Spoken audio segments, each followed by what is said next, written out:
Olá, famílias! Sou Ana Carolina Faria, coordenadora de ensino da Secretaria de Educação e Cidadania de São José dos Campos. Estamos aqui com Sabrina Vilela. Seja bem-vinda. Obrigada, Carol. Eu sou a Sabrina, sou orientadora de ensino da Secretaria de Educação e Cidadania. Também sou professora, psicopedagoga. Estou muito feliz e honrada em estar aqui novamente para dar continuidade à nossa série sobre competências socioemocionais.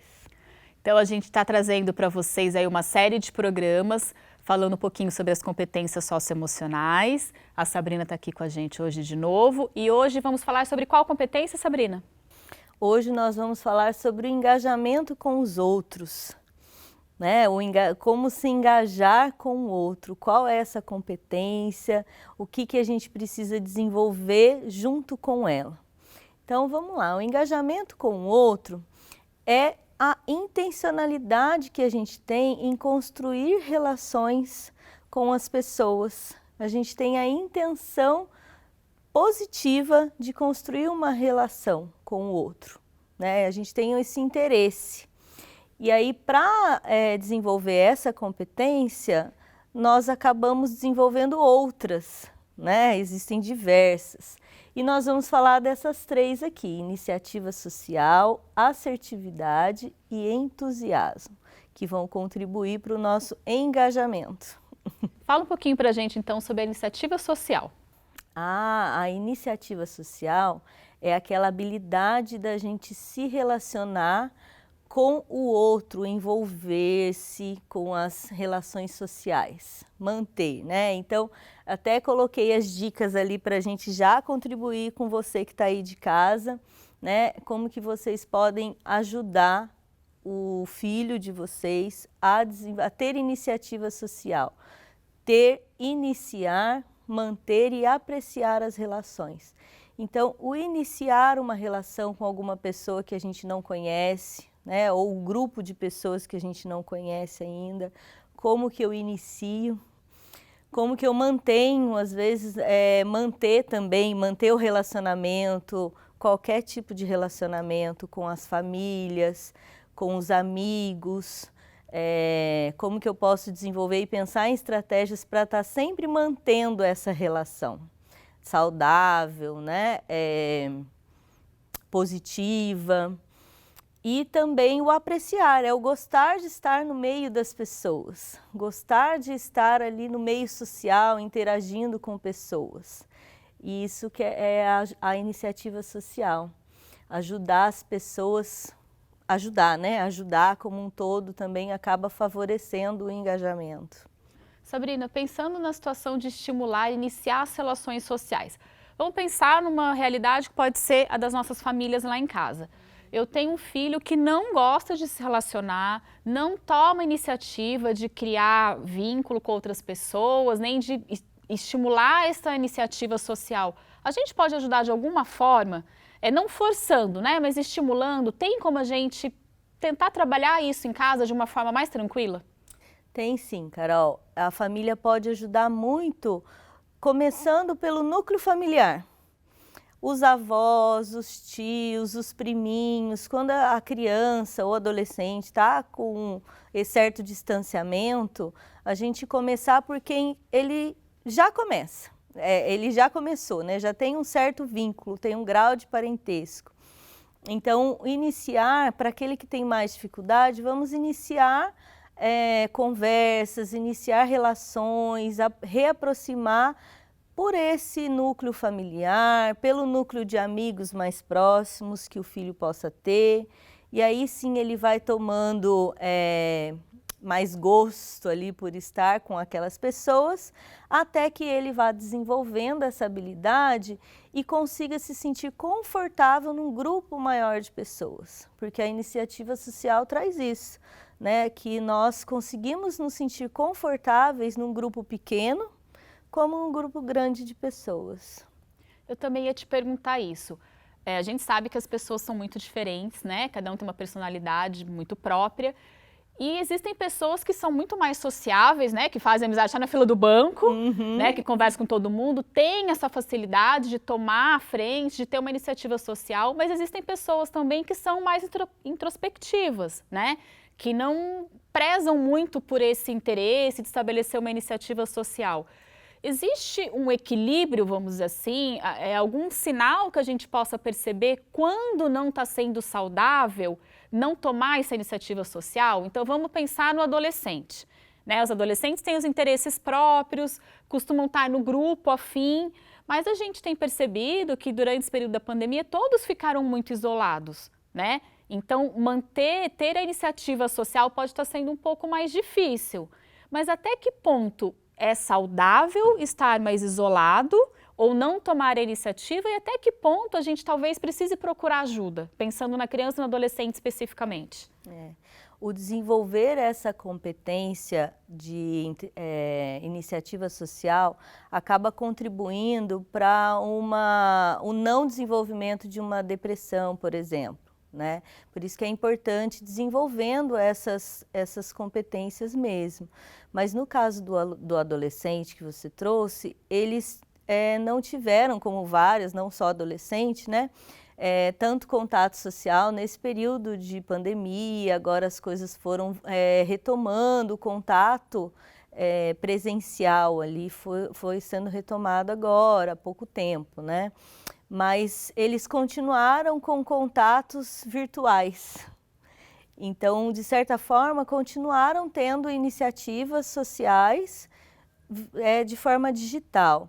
Então, o estimular também com que ele volte a se encontrar presencialmente com os amigos. Então, para quem está com mais dificuldade, não quer ver muita gente ainda, começa por um amigo mais próximo, que ele tenha mais afinidade, e aí ele vai se soltando, vai retomando essa iniciativa em querer estar com pessoas.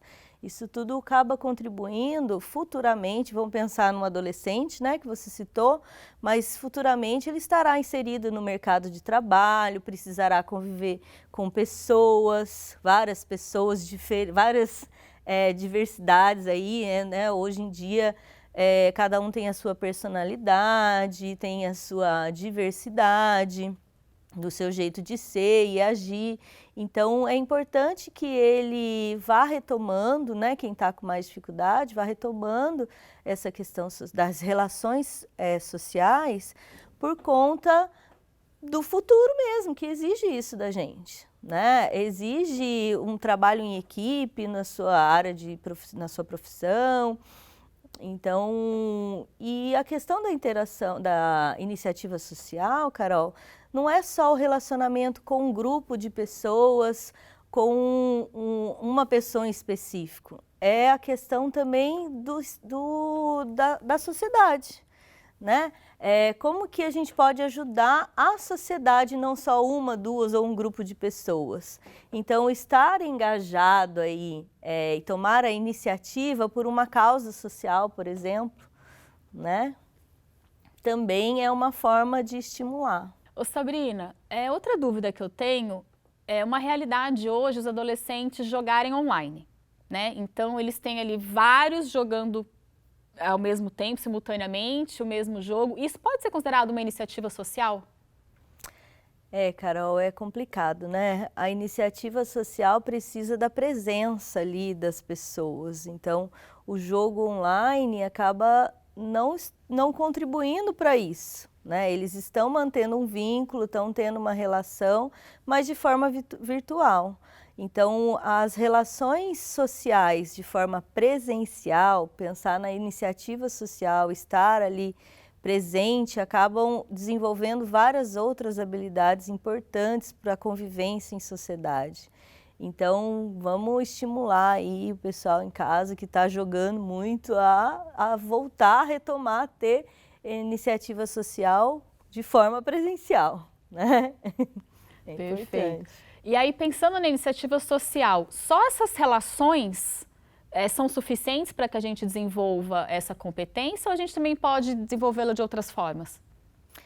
A iniciativa social não precisa ser só com as pessoas, né? Podem ser com a sociedade como um todo, né? Se engajar, tomar uma iniciativa em querer ajudar a sociedade, né? Então, pode ser dessa forma também, é uma forma de iniciativa social. Então, ajudar a sociedade com um trabalho voluntário, por exemplo, né? É algo desse tipo, com uma causa assim, uma causa ambiental. Eu vou começar a separar o meu lixo. Eu estou contribuindo, eu estou tendo uma iniciativa social, contribuir com o meio ambiente. Eu vou começar a fazer um trabalho voluntário, vou contar história para crianças. Então, é uma iniciativa social, eu quero ajudar o outro, independente de quem é o outro, né? É a sociedade. Então, também é uma forma, é uma dica aí que os filhos, a própria família pode contribuir e estimular isso também que aconteça em casa. Então, famílias, vamos pensar agora o fim do ano, né? Que é uma época que normalmente as pessoas estão mais solidárias, estão mais abertas a se engajar, né, Sabrina? E pensar em desenvolver alguma ideia, alguma campanha, alguma ação na comunidade, né? Para que possa desenvolver a iniciativa social tão importante nesse momento. E não só nesse momento, como em todos os outros, né, Sabrina? E aí, pensando nessas competências que estão ligadas ao engajamento com os outros, a gente tem uma segunda competência que é tão fundamental quanto a iniciativa social, né? Você pode falar um pouquinho, Sabrina? Sim, é a assertividade, né? A assertividade é a capacidade de afirmar as próprias ideias, as vontades, mas de forma respeitosa. Então, algumas dicas para contribuir é que a família em casa estimule com que o filho se coloque, né? Argumente, fale das suas ideias, que solicite, faça suas solicitações, vamos dizer assim, de forma respeitosa, cuidadosa, né, com calma, com segurança, e não, dependendo da solicitação, a criança possa estar vindo agitada, não consegue argumentar direito. Então, a assertividade é bem isso, é a capacidade de afirmar o que quer, né, as ideias e as vontades. Assertividade é estar certo? Não. As pessoas podem confundir isso, né? Foi muito importante a sua pergunta. Não quer dizer que uma pessoa que se comunica com assertividade, tudo que ela está falando é o certo. É quando a pessoa coloca a sua própria ideia, a sua vontade, faz sua solicitação de forma respeitosa, mas não quer dizer que isso é o certo. Então, quando a gente fala que a pessoa está se comunicando com assertividade, não é o mesmo de falar que tudo que ela está falando está certo. A gente tem que ser bem crítico e compreender bem essa diferença. Ela está argumentando, colocando suas necessidades, suas vontades, suas ideias. Não necessariamente que aquilo tudo vai estar certo. Sabrina, eu vou trazer uma situação relatada por um amigo e eu queria que você me falasse se é uma boa estratégia para a gente desenvolver essa argumentação em casa ou não, tá bom? Tá, vamos lá. Então, esse casal de amigos me relatou que o filho pediu um celular de presente e eles então pediram para que essa criança de 10 anos fizesse um texto argumentando por que ele deveria ganhar esse celular, né? Por que seria interessante para os pais que dessem esse celular. E aí ele elencou ali inúmeros motivos, né, e argumentando por que era importante. O que você acha da ação desses pais? Isso é importante? Isso cabe para a gente desenvolver em casa para que o filho faça essa argumentação? Ou é uma situação que não faz muito sentido?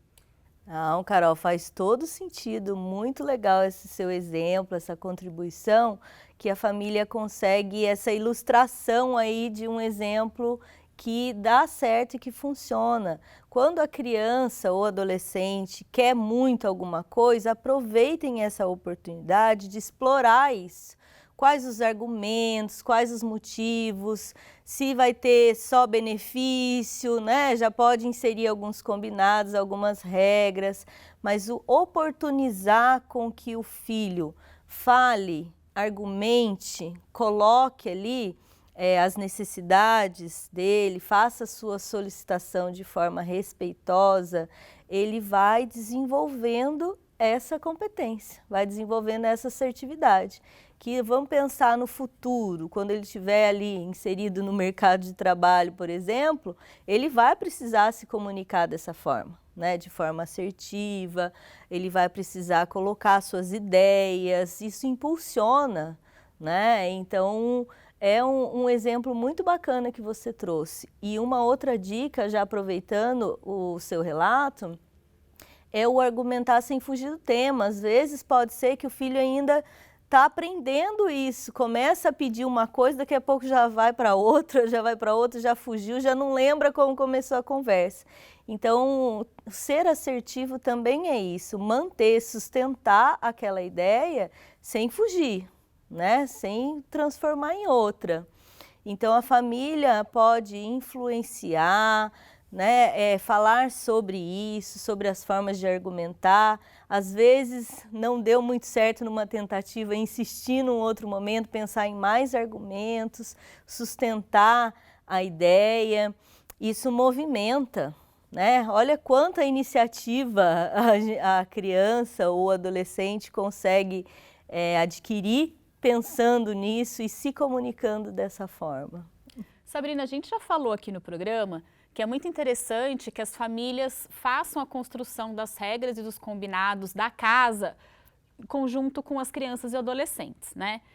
Você acha que a gente pode aproveitar esse momento para também desenvolver essa argumentação, esse movimento, né? A criança trazer o ponto de vista dela, daquela regra, e aí a família faz esse contraponto, né? Porque a gente já falou que existem regras que são negociáveis e regras que não são negociáveis, Sim. né?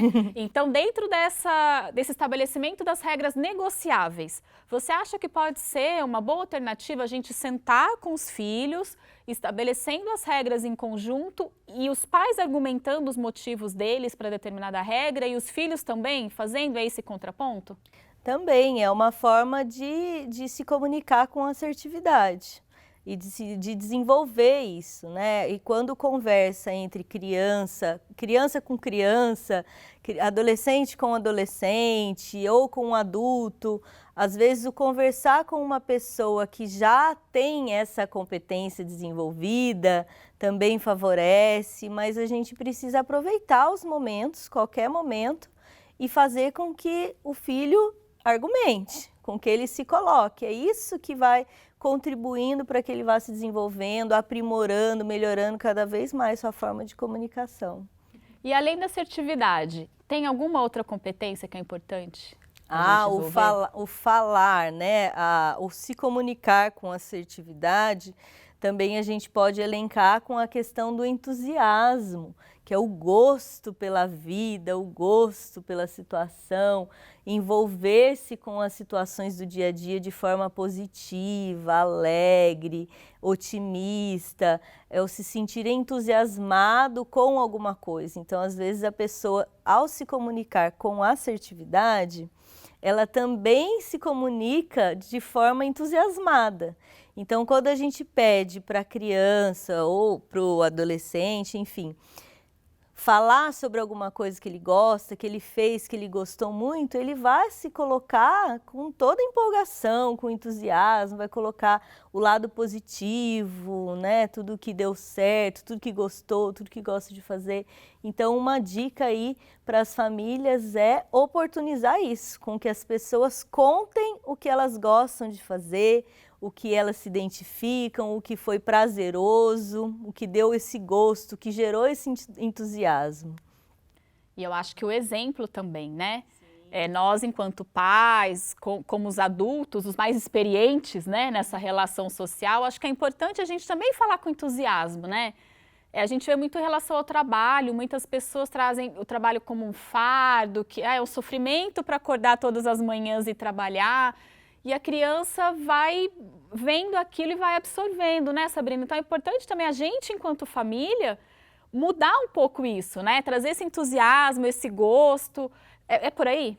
E o trabalhar faz bem, o trabalhar, né, edifica. Hoje eles podem estar indo apenas na escola, mas também é uma forma de já gerar um entusiasmo, né? Já vai gerar engajamento com os outros lá na escola. Então, quando ele volta, ou do trabalho, volta da escola, né? Quando você, adulto, que voltou do trabalho e aconteceu alguma coisa muito bacana e você gosta, chega em casa e quer contar de forma, né? Isso gera aí o entusiasmo que vai gerar esse engajamento, né? Entre família, numa conversa entre família ou com uma outra pessoa. Então, a dica também que vocês estimulem aí tanto o retorno do filho em relação ao que ele fez de prazeroso, de gostoso, de legal. Eles falam muito isso, né? Ah, foi legal. O que foi legal? Né? De estimular essa conversa aí. E se acaso está muito difícil, puxar, né? Ajudar a descobrir esses interesses. Quais outros interesses? Não só escolares, os interesses de casa, às vezes o interesse por um cuidado de um animal doméstico, o interesse por cuidar das plantinhas. Isso, cada um tem o seu foco de interesse. Então, o que possa estar despertando o interesse do filho, que também vai gerar nele esse prazer em contar o que ele está fazendo, o que ele tá, as conquistas, gerando trabalhando essa questão do entusiasmo. Sabrina, agora pensando, a gente ficou aí com as crianças e adolescentes quase 1 ano e meio fora da escola presencialmente, né? Nesse semestre a gente tem feito esse retorno para as aulas presenciais e a gente, que é da educação, tem percebido que não está sendo muito fácil, né? Para os alunos é como um recomeço, uma readaptação, parece que é tudo muito novo, né? E aí fica a minha pergunta agora, vamos pensar, a gente tem falado bastante sobre a questão cotidiana de casa, né, de como trabalhar em casa. Vamos agora tentar transpor isso para a realidade escolar. Como a gente, família, pode desenvolver esse entusiasmo, propiciar que essa criança, esse adolescente falem com entusiasmo, ou que tragam entusiasmo para esse retorno para a escola? A gente consegue fazer? Tem como a gente fazer alguma coisa? Ou abordar de alguma forma para que eles comecem a trazer esse entusiasmo do retorno ao presencial? Sim, Carol, a família pode contribuir bastante em relação a isso, quando a gente relaciona aos conteúdos escolares, a volta ao ambiente escolar, né? Tem pessoas, crianças e adolescentes que já estão desde o começo do ano, outros que ainda estão precisando dessa ajudinha, né? Mas a família contribuindo com um lado bom, né, o lado positivo de retornar à escola, eles gostam muito da interação social, do vínculo com os amigos, com os colegas, e a família pode contribuir, além dessa questão social, dos conteúdos, o que está aprendendo, né? Perguntar, falar sobre, pedir exemplo, mostrar, trazer o que está sendo trabalhado ali, que a criança conta, que o adolescente conta, para o sentido que também isso vai fazer para a vida dele, né? Para a questão familiar. Então, se ele aprendeu sobre o cultivo, as formas de cultivo, por que não já aplicar isso? Vamos pensar, então, se você aprendeu isso na escola e dessa forma, né, explorando esse lado positivo, isso vai gerando engajamento, isso vai dando sentido ao que está fazendo na escola para a vida e já transpõe para o dia a dia, no cotidiano familiar ali, né? Então, é muito importante essa contribuição da família, mostrando o porquê que ele precisa ir para a escola. Não vai para a escola o porquê sim, né? O porquê tem que ir, porque é obrigatório. Olha quanta coisa ele aprende na escola que ele também vai desenvolver essa aprendizagem, trazendo essa aprendizagem para a vida, para o dia a dia. E aí, assim, como um recado final, né? A família engajada é sucesso garantido. Então, a família toda pode se engajar, pode se unir numa causa, numa forma de engajamento maior, um objetivo em comum entre todos da família. Isso acaba favorecendo e contribuindo por expectativas individuais. mas a família toda pode se engajar de forma geral em alguma situação e desenvolvendo esse engajamento também nas crianças, nos adolescentes. Sabrina, adorei as dicas que você trouxe. Eu acho que a gente pode trabalhar em casa não só com as crianças e adolescentes, mas muito para os adultos. Sim, também, né? Nós temos muito que desenvolver aí com essas dicas da Sabrina, poder desenvolver essas competências tão necessárias. Foi ótimo, de muito aprendizado. Obrigada pela sua presença. Obrigada a você que está em casa, pela sua audiência. Tem o QR Code aqui embaixo. Qualquer dúvida, sugestão, manda para nós. Muito obrigada e até o próximo programa.